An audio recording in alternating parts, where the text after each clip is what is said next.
અભય થઈને નિષ્પક્ષતાથી નિરપેક્ષ રીતે વાસ્તવિકતાનો અરીસો રૂપી સચોટ માહિતી લાવતો સત્યની સાથે અભય ટાઈમ્સ।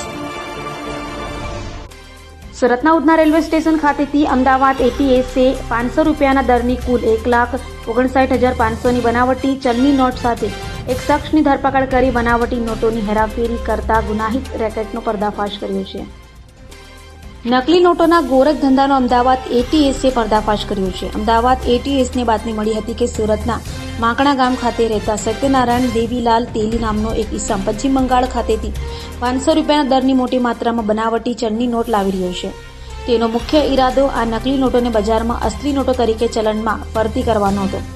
બાતમીમાં એ પણ સ્પષ્ટ ઉલ્લેખ હતો કે આ સત્યનારાયણ દેવીલાલ તેલી 22 જુલાઈ 2025ના રોજ પોરબંદર કવિગુરુ એક્સપ્રેસ ટ્રેનમાં સુરત ઉધના રેલવે સ્ટેશન પર પહોંચવાનો હતો।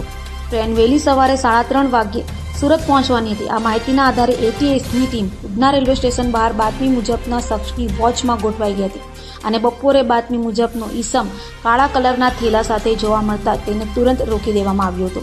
તેણે પોતાનું નામ મૂળ રાજસ્થાનના ચિત્તોડગઢનો અને હાલ કામરેજ ખાતે રહેતા સત્યનારાયણ દેવીલાલ તેલી હોવાનું જણાવ્યું હતું। આરોપીએ પૂછપરછ દરમિયાન તેના કબજામાં ભારતીય ચલણી નકલી નોટો હોવાનું કબૂલ્યું। તેણે પોતાની પાસે રહેલા કાળા થેલામાંથી એક કાળા, બ્લુ અને લીલા રંગની શાલ કાઢી જેની અંદર છાપાની પસ્તીમાં વીંટાળેલ 500 રૂપિયાના દરની ચલણી નોટો બતાવી। આ નોટો નકલી ચલણી નોટો હોવાનું તેણે સ્પષ્ટપણે જણાવ્યું હતું। એટીએસે પૂછપરછ કરતા તેણે કબૂલાત કરી હતી કે પોતે આ નકલી ચલણી નોટો પશ્ચિમ બંગાળના માલદાના કાલિયા ચોક જોથેનપુર ગ્રામ પંચાયતમાં આવેલ સુખપરા ગામ ખાતે રહેતા તાહિર ઉર્ફે કાલી રઈઝુદ્દીન શેખ પાસેથી ખરીદી હતી। તેણે તાહિર ઉર્ફે કાલીને 59,000 અસલી ચલણી નોટો આપી હતી અને તેના બદલામાં 1,59,500ની નકલી ચલણી નોટો મેળવી હતી। આરોપીએ પણ જણાવ્યું કે આ નકલી ચલણી નોટો તે બજારમાં ટુકડે ટુકડે સરસામાનની ખરીદી કરીને ચલણમાં ફરતી કરવાનો હતો।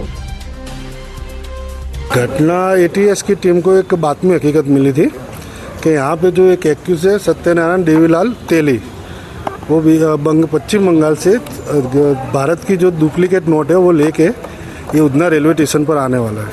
इस हिसाब से पुलिस ने अपने हिसाब से जो कॉर्डन करके उसको अरेस्ट किया और उसके पास से 1,59,000 की भारत की डुप्लीकेट नोट जो थी वो मिला है करेंसी, और आगे तपास करनी थी। इस हिसाब से कोर्ट में पुलिस कस्टडी की मांग की थी।